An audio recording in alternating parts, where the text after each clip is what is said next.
So for a very limited time, Godzilla Minus One has returned to the movie theater. However, this time it's being shown in all black and white. And I was very much expecting something a little bit more poppy, a little bit more filmic, more noir, but it's literally just the movie in black and white. But that being said, I don't hate it. I still love that we get another opportunity to watch this movie because I mean, like, when are we ever going to see a physical media release of Godzilla Minus One, especially with North America, especially losing out on physical media these days. I went to my recent Best Buy actually, and they were pretty much cleared out. I did find one copy of Avatar: The Last Airbender on Blu-ray in the steelbook case, and I decided to get it. It was a bit of a pricey purchase, but it was like the only piece of physical media they had, and I'm a huge Avatar: The Last Airbender fan, if it's not clear behind me.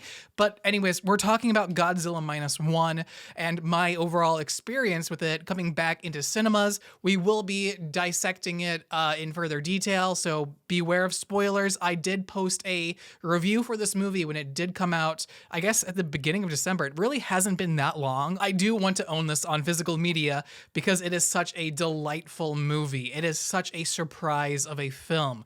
Godzilla Minus One is all about Koichi. He is a failed kamikaze pilot, and he's going through a bit of a rough spot in life. He believes that he should be dead. He actually thinks that he's a ghost living amongst humanity, and that he is just suffering because of all of his crimes that he did in wartime, even though basically he didn't commit any crimes. He just feels criminal for not fulfilling his duty as a kamikaze pilot when the outcome of the war was pretty much clear as to, how the war was going to shake out. So not anyone really blames Koichi at the beginning of this movie. Yeah, there are a few naysayers here and there, but they soon come to his side. And this movie, it's just all about the humanity behind Koichi. But then on top of all that, it's a Godzilla movie, and it's such a good Godzilla movie too. By the way, I'm sorry if I repeat anything from my first review of this, but things may overlap, but that's just to say, and goes to the credit on how amazing and astonishing this movie is,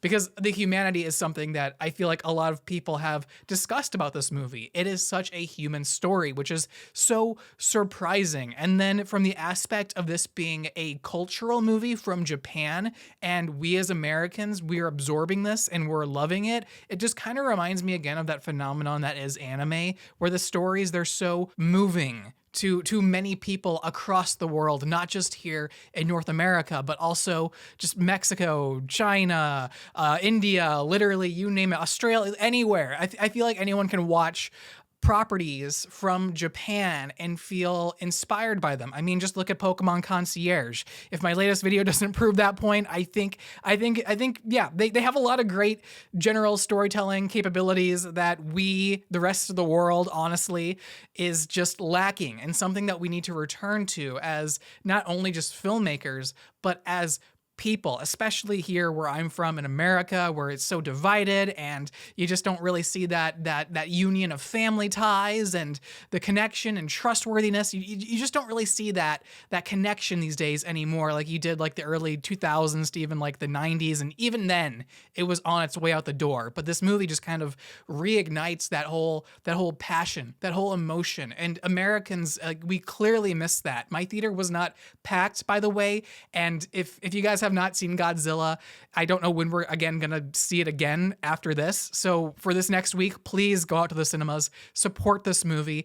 By the way, just real quick off topic, it did get nominated for an Oscar. Was it visual effects? All right, so I did just look it up. It is nominated for best visual effects, which, by the way, it's intimidating that it was able to do that with a $10 to $15 million budget underneath of it, lighting the fans, fanning the flames of this movie.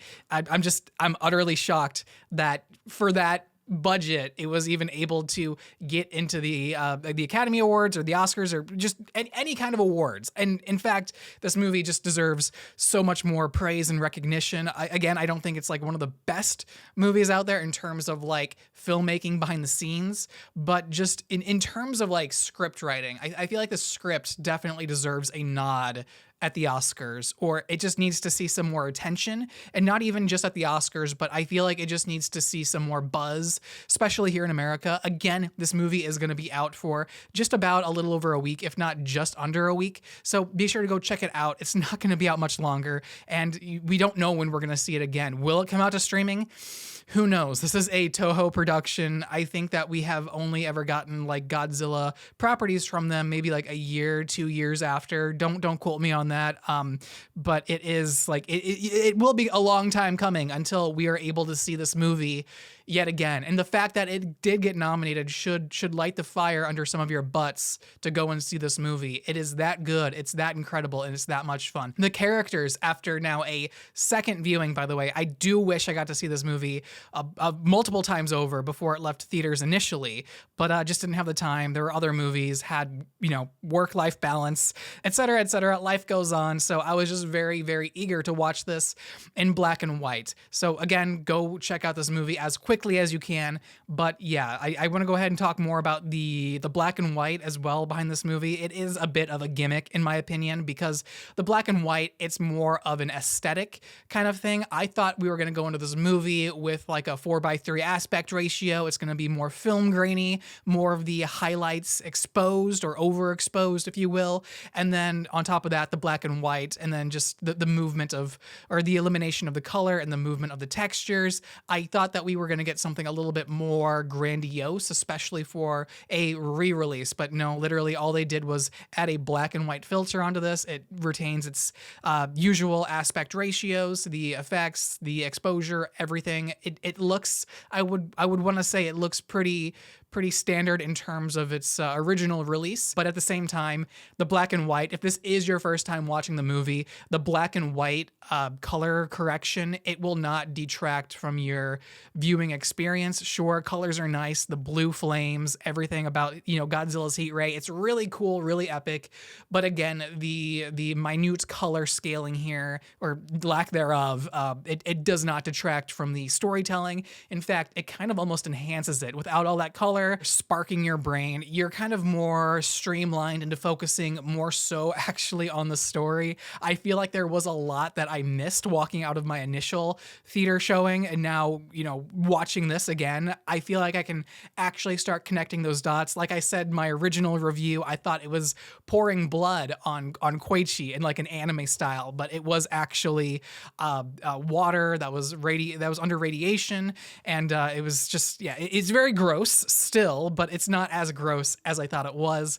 But just seeing that context, picking up on that from the movie, and not just the overabundance of YouTube comments correcting me on that, I was able to connect with that. I was able to understand more of Koichi, more of Noriko, and heck, even their neighbor. I thought that she was a little bit more human in this story. She has a pretty good arc with disliking Koichi at first, and then coming around to essentially becoming like a sister figure to him, and also helping them raise Akiko. Just everyone in this movie, like I mentioned, everyone here, it's so this movie is human. It is like one of the most human stories, other than like the holdovers from last year, that I have seen in quite a few years, which again, to see from Japan, it's astounding. And I love that. And I mean, many movies from Japan, they don't really latch on to me like they do with anime and stuff like that. But I mean, if we keep getting movies like this out of Japan, I'm going to be there day one for opening release. I am starting to love a lot of foreign films. I feel like they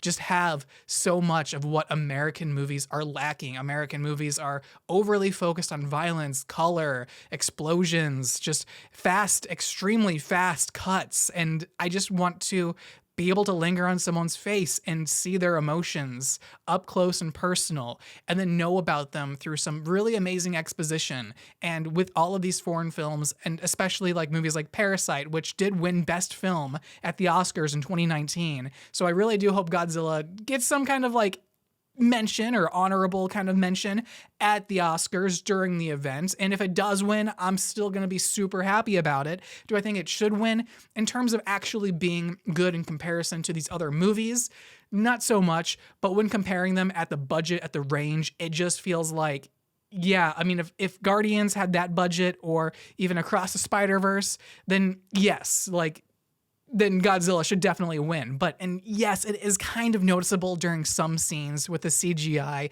The CGI, it's not even bad. I feel like I'm making it out to sound pretty bad, but it's definitely not. Like, I only notice it because I work with CG all the time. I work within After Effects a lot and just animation and knowing about the 12 principles of animation, all of that, and just knowing how and what goes into modeling, et cetera, et cetera.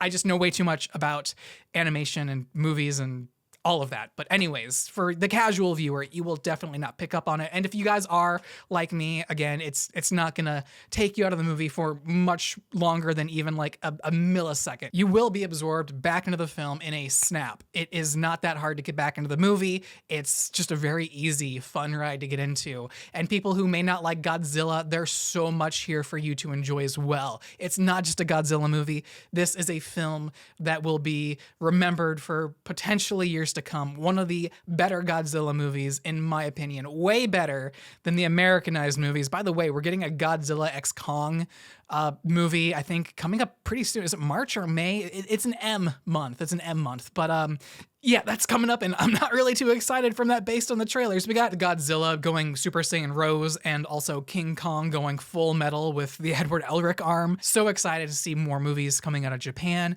that are this heartwarming, that are this human, and just the connection, it just resonates with so many people, especially so many Americans today. Lower income citizens, I think, especially are going to get a very, very good grasp on this, and even just everyone should be able to get a basic human understanding of what this movie is, where it comes from, how wartime impacts people of today, even ongoing wartime, because yes, that is happening. This movie is just a masterpiece. I can talk about Godzilla Minus One literally all day, but let me know what you guys thought about Godzilla Minus One in the comments down below. I just love keeping up this discussion, especially with movies that I love. But again, thank you guys so much for watching my, again, a second movie review of Godzilla Minus One. I hope you guys enjoyed it. If you guys saw it in black and white, let me know again what you guys thought about it. Did the color or lack of color change your perception on anything like it did for me? I'm very curious to know. Otherwise, my name is Austin. Be sure to subscribe, like the video if you guys enjoyed it, and yeah. I'll see you guys in my next movie review. By the way, Avatar: The Last Airbender is coming out February 22nd, and I do plan to discuss that in a grandiose detail, so be sure to check that out. But otherwise, yep, looking forward to more movies, and I'll see you guys in the next one. Austin, out.